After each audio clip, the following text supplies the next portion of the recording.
अध्याय 4 देख रहे हैं। लोकतांत्रिक सरकार के मुख्य तत्व।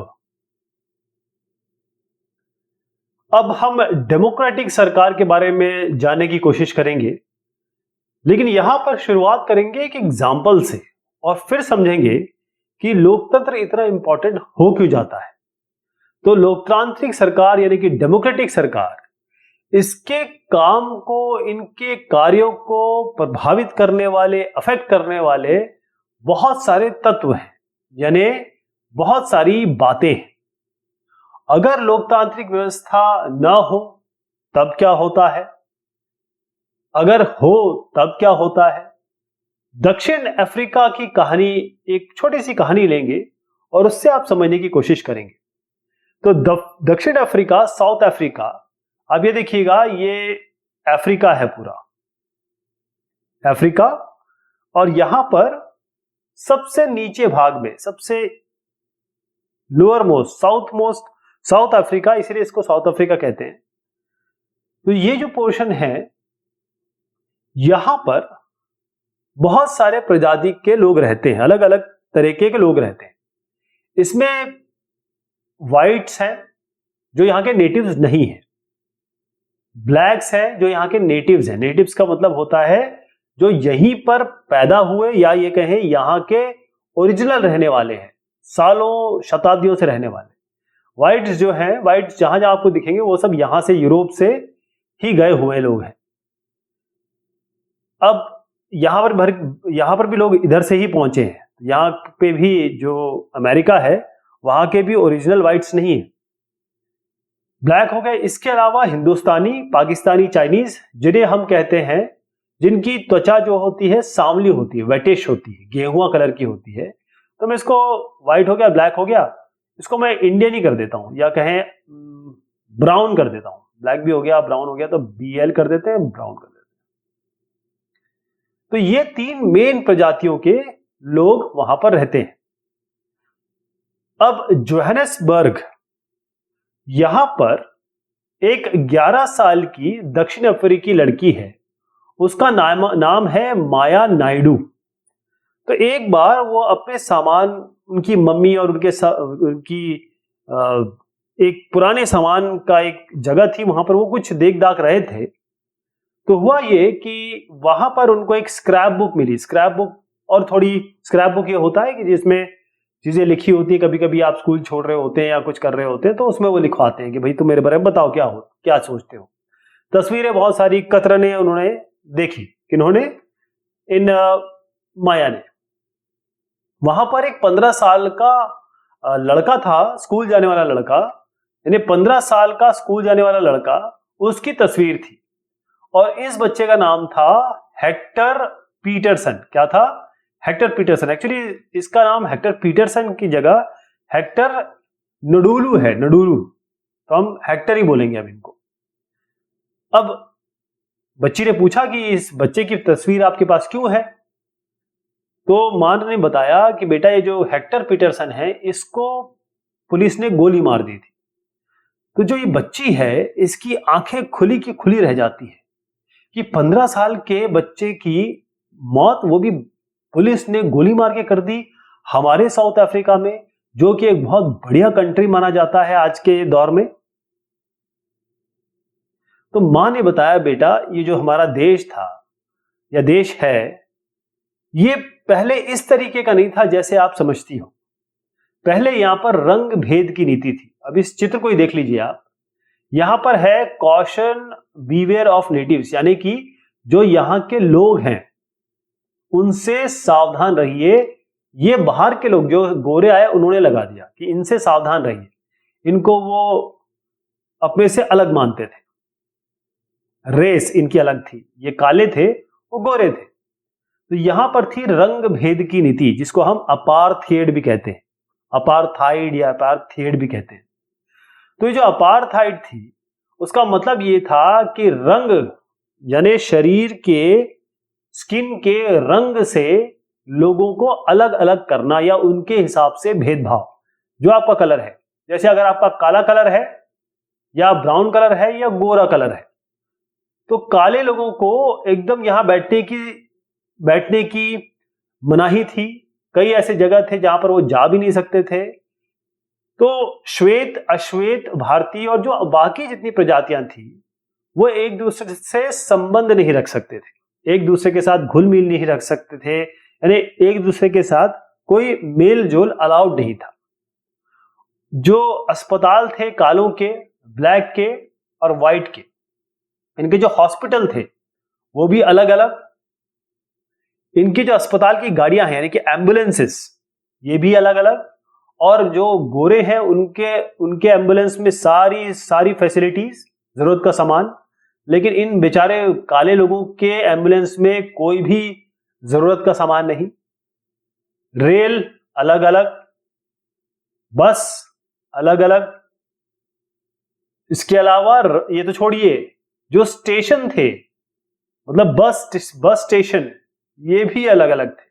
यानी गोरे की जगह पे काला अगर खड़ा हो जाए तो उसकी पिटाई हो जाती थी, उसको बहुत बुरी तरीके से बेइज्जत करके भगा दिया जाता था। एक और बात देखिए, जो ब्लैक्स थे ये वोटिंग नहीं कर सकते, इनके पास वोटिंग का अधिकार नहीं था। देश के जो श्वेत लोग थे, जो व्हाइट लोग थे, उनके पास बहुत बेहतरीन जमीन थी, यानी कि सारे अच्छी जमीन जो थी इनके पास थी। जो गंदा, बिल्कुल ऐसे कहें पथरीली जमीन या बेकार इलाका है, वहां पर ये बेचारे, जैसे कहें इसको मार्जिनलाइज्ड तरीके से ये लोग रहते थे, ब्लैक लोग। तो इनका घेटोइजेशन कर दिया गया था। अब अश्वेत लोग और जो भारतीय हैं, इससे क्लियर आपको पता चलता है कि इनके बीच में बहुत बड़ी दीवार थी। अब इस ब्लैक के साथ मैं ब्राउन भी कर देता हूं, क्योंकि वहां पर अगर आप साउथ अफ्रीका जाते हैं तो आप देखेंगे बहुत सारे हिंदुस्तान हैं, बल्कि वहां का सबसे अमीर आदमी जो है वो गुप्ता जी हैं, वो हिंदुस्तानी है। तो ब्लैक और ब्राउन जो है उनके साथ बहुत भेदभाव किया जाता था।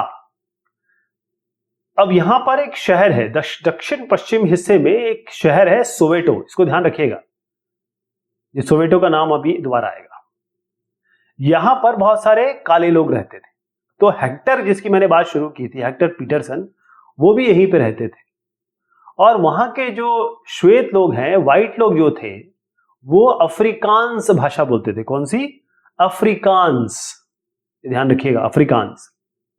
अब हेक्टर और उनके जो स्कूल के विद्यार्थी हैं, उनके ऊपर जोर डाला जा रहा था कि चलिए आप अफ्रीकांस बोलिए। उनको उस अफ्रीकांस सीखने के लिए पुश किया जा रहा था या दबाया जा रहा था।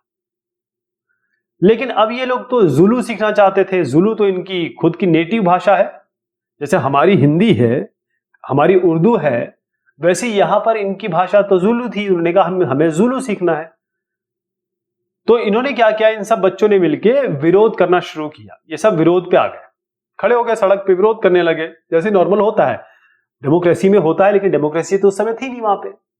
तो बस पुलिस वाले आए और उसी तरीके से जैसे हमारे यहाँ जलियांवाला बाग कांड हुआ था कि जनरल डायर आया और उसने खुल के गोलियां चला दी, उसने बच्चे बूढ़े कोई नहीं देखा।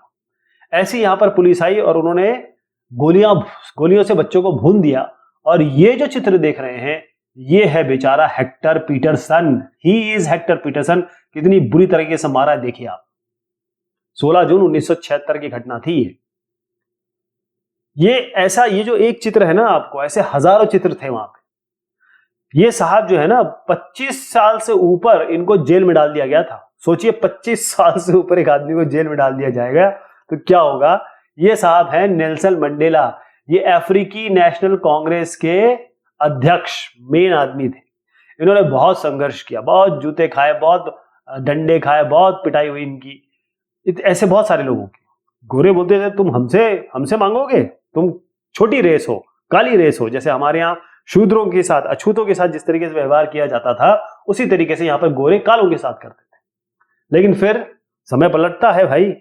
1994 में इन्हें सफलता मिली और फाइनली साउथ अफ्रीका डेमोक्रेटिक देश बना, लोकतंत्र बना, लोकतांत्रिक देश बना।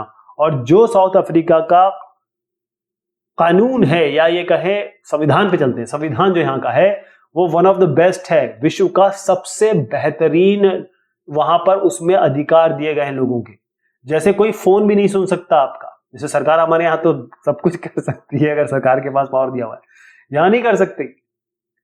तो ये सब चीजें आपको जानना जरूरी है। तो बात समझ में यह आई कि हमारी भागीदारी कैसे हो लोकतंत्र में।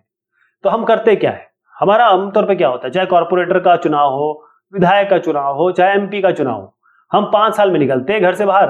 और कितने लोग निकलते हैं, 60% लोग। 100 में से केवल 60 लोग निकल रहे हैं, 40 लोग फिर भी घर में बैठे रहते हैं। 100 में से 60 लोग निकलते हैं, 5 साल में वो अपने एक कॉर्पोरेटर, एक विधायक और एक एमपी को चुन लेते हैं, बात खत्म। क्योंकि अब ये कॉर्पोरेटर को थोड़ा बहुत ही लो लेवल हो जाएगा। विधायक मिलके एक सरकार बना लेते हैं, जो चीफ मिनिस्टर चुन लेते हैं, 5 साल चलाती है राज्य को। एमपी जो है मिलके अपना प्रधानमंत्री चुन लेते हैं, वो 5 साल देश को चलाते हैं। तो सभी सरकारों को हम इस तरीके से एक निश्चित अवधि के लिए चुनते हैं, जैसे हमारे देश में 5 साल का है। तो एक बार सरकार जब चुनी जाती है, तो अगर उस सरकार को दोबारा आना है, जैसे मान लीजिए 2009 में कांग्रेस की सरकार थी, 2005 में 5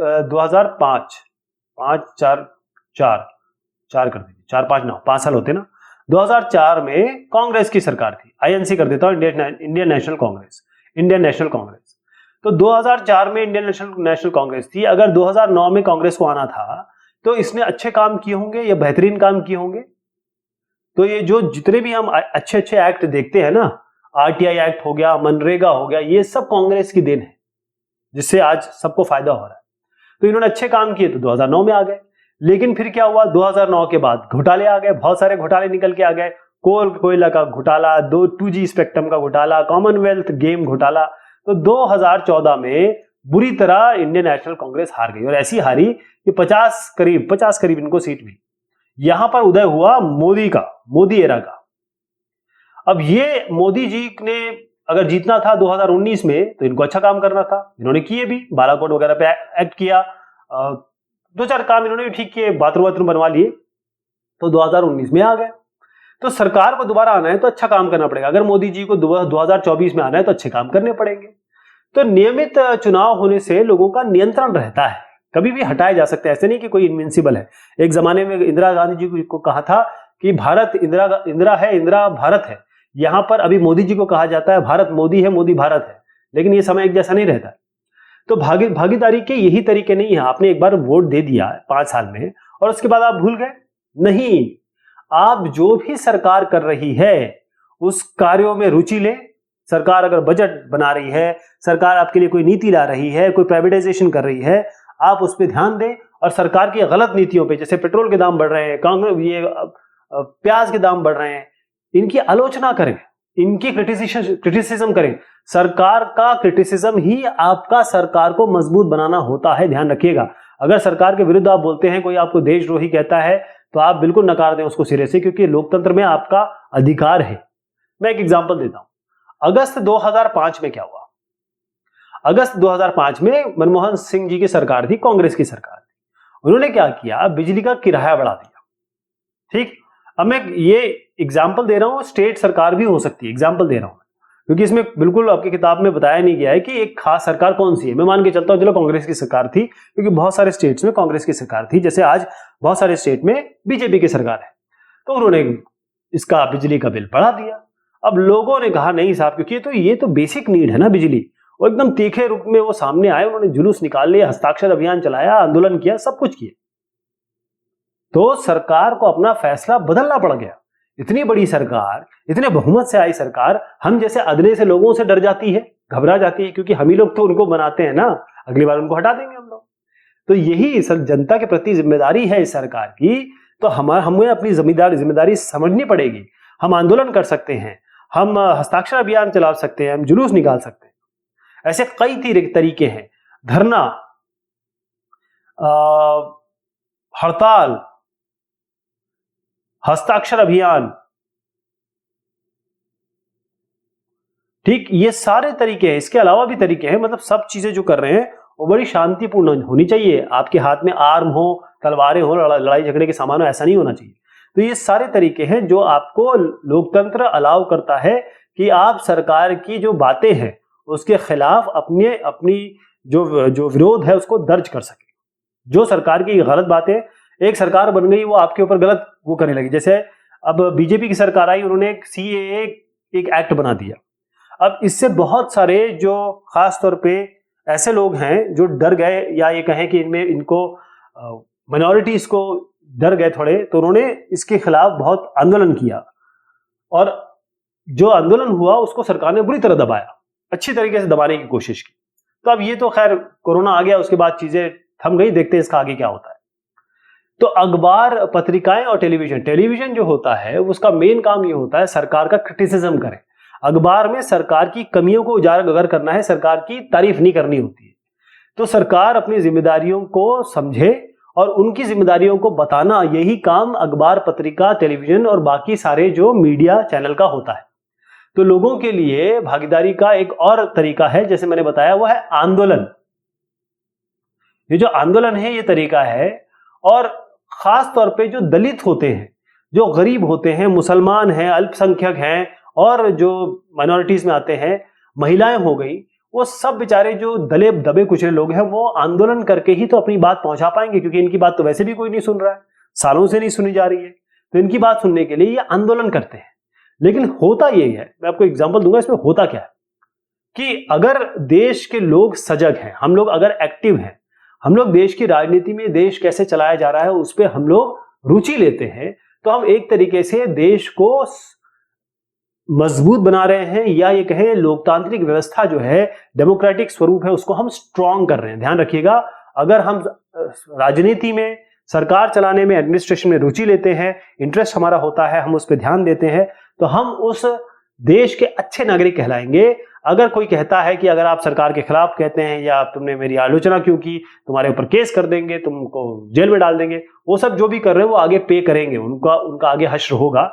लेकिन क्योंकि लोकतंत्र में आपको ये सब चीजें करने का अधिकार है।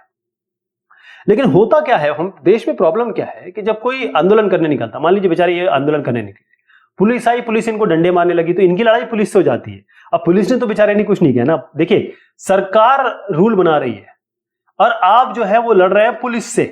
पुलिस ने थोड़ी ना बनाया, पुलिस भी तो सरकार का एक अंग है, वो तो केवल दंगा वंगा रोकने के लिए आई हुई है, लड़ाई हो जाती पुलिस से।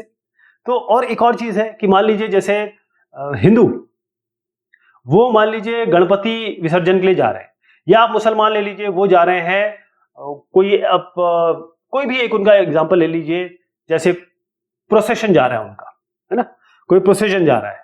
अब वो जब होता है, जब ये मुसलमान जा रहे होते हैं, हिंदू यहाँ पर पत्थर फेंक देते हैं, गाली गलौज कर देते हैं। जब हिंदू जा रहे होते हैं तो मुसलमान जो है ये इनके ऊपर पत्थर फेंक देते हैं। जब आदिवासी जा रहे होते हैं, जो छोटी जाति को जाते हैं, तो बड़े जाति वाले इनके ऊपर कुछ कर देते हैं, मारपीट कर देते हैं। तो होता ये है कि ये बेचारे जो भी लोग हैं वो जब जा रहे होते हैं तो कुछ होते हैं वो इन पे आक्रमण कर देते हैं, लड़ाई करते हैं, झगड़ा करते हैं, मारते हैं, तो हिंसात्मक हो जाता है। और ये विवाद तब उत्पन्न होता है जब किसी एक विशेष संस्कृति को, किसी एक धर्म को, किसी एक क्षेत्र को या किसी एक आर्थिक पृष्ठभूमि को लोग मानते हैं कि वो सबसे सर्वश्रेष्ठ है, बाकी सारे बेकार है, बाकी सारे खराब है। मतलब एक धर्म का आदमी दूसरे धर्म को खराब मानता है, अच्छा अपने धर्म को अच्छा मानता है, दूसरे धर्म को खराब मानता है। जबकि हमारे धर्मनिरपेक्षता ये कहती है कि हमारा धर्म अच्छा है और दूसरे का धर्म हमसे भी अच्छा है। ये हमारे दिमाग में होना चाहिए। तो ये लोग अपने इन भेदभाव को या कहें विवादों को खत्म करने के लिए लड़ाई झगड़ा करने लगते हैं, मारपीट करने लगते हैं। और आप हमेशा सुनते होंगे, यहाँ कम्युनल दंगा हो गया, यहाँ राइट हो गया, यहाँ लड़ाई झगड़ा हो गया, यहाँ आगजनी हो गई। ये सब बेवकूफियां हम करते रहते हैं और ये सबसे बड़ी हमारे लिए एक शर्म की बात है। अब इसमें पुलिस की, सरकार की जिम्मेदारी बहुत जरूरी हो जाती है कि सरकार और पुलिस हमने इसीलिए बनाई है कि वो इन सबको रोके। अगर ऐसा कुछ हो रहा है तो इसको वहीं पे रोके, वहीं पे दाबे। वो सब जो समझ में आ जाता है कि ये लोग गड़बड़ करने वाले, पकड़ के जेल में डालें इन लोगों को। तो ये धार्मिक जुलूस और उत्सव है, यही बहुत बार ये ये दिक्कत का कारण बनते हैं, क्योंकि धर्म जहां आ जाता है ना, वो आदमी सेंटिमेंटल हो जाता है, इमोशनल हो जाता है। तो धार्मिक जुलूस निकल रहा है कि कोई किसी ने पत्थर मार दिया, लड़ाई कर ली, पत्थर फेंक दिए, तो ये जरूरी हो जाता है पुलिस का काम कि भाई निष्पक्ष तौर पे, ऐसा नहीं कि पुलिस क्योंकि मेजॉरिटी है तो पुलिस में भी लोग मेजॉरिटी होंगे, वो माइनॉरिटी को मारने लगे या फिर किसी दलित को या आदिवासी को मारने लगे, वो नहीं होना चाहिए। बिल्कुल बराबर सोचना चाहिए कि हिंदू मुस्लिम हो या फिर कोई छोटी जाति हो, सबका बराबर से उनको देखना चाहिए। तो सभी पक्षों को बिठा के अच्छे से थोड़ा विवाद का समाधान करना चाहिए। अब एक और पंगा है, पंगा ये है कि नदियां हैं। अब नदी तो ये नहीं देखती कि हिंदू कौन है, मुसलमान है कौन है, और कर्नाटक कौन है और तमिलनाडु कौन है, उसको तो नहीं पता। नदी तो बेचारी यूं बहती है और बहती बहती चली जाती है। अब बहते बहते वो कर्नाटक से शुरू होती है और वो पहुंच जाती है यहां पर, कहां, ये तमिलनाडु। अब ये नदी पे अगर मान लीजिए कर्नाटक ने एक बांध बना दिया यहां पर और सारा पानी रोक लिया, तो इस तमिलनाडु का क्या होगा? तमिलनाडु तो बेचारा और इक्वेटर के पास है, और ज्यादा गर्मी पड़ती है यहां पर, उसको तो पानी की वाकई में समस्या है। तो ये नदी का बंटवारा, जल का बंटवारा, ये भी बहुत बहुत एक ऐसा कारण है जिससे लोग लड़ाई झगड़े मारपीट पे उतारू हो जाते हैं, क्योंकि पानी के बगैर तो आदमी जिंदा ही नहीं रह सकता। तो कर्नाटक और तमिलनाडु के बीच में जो कावेरी जल विवाद है, ये बहुत बड़ा विवाद है। ऐसे बहुत सारे विवाद है बहुत सारे राज्यों के बीच में। कर्नाटक के जो कृष्णा राजा सागर बांध में जो पानी है वो कई जिलों में सिंचाई के काम में आता है। कर्नाटक की बात कर रहा हूं, लेकिन जैसे बेंगलुरु शहर है, वहां की सारा पानी यहीं से कृष्णा राजा सागर बांध से ही आता है, डैम से ही आता है। तमिलनाडु के जो मेंटूर बांध है उसमें भरे हुए इसी नदी के पानी से, कावेरी की बात कर रहा हूं, डेल्टा क्षेत्र में सिंचाई होती है। ये जो डेल्टा क्षेत्र है, यहां पर सिंचाई सारी इसी पानी से होती है। तो अब दोनों ही राज्य के लिए पानी बहुत जरूरी हो गया है ना। लेकिन प्रॉब्लम ये है कि आप देखिएगा यहां पर ये अलग अलग डैम दिखाए गए हैं। यहां पर डैम बना हुआ, यहां डैम बनाया, यहां डैम बना दिया। तो इतने सारे डैम कर्नाटक ने बना दिए। फिर ये भी कम नहीं है, अपने तमिलनाडु, उन्होंने भी डैम बना दिए। अब केरला को भी इसका पानी मिलता है, पुदुचेरी यानी कि पौंडीचेरी को भी पानी मिलता है इसका। तो 4 राज्य आ गए। ये तो बेचारे केरला और ये सब तो चुप रह गए, ये यहाँ पर लड़ाई झगड़ा शुरू हो गया। इसलिए अब तमिलनाडु का आदमी कर्नाटक से अब नफरत करने लगा और वाइस वर्सा हो गया।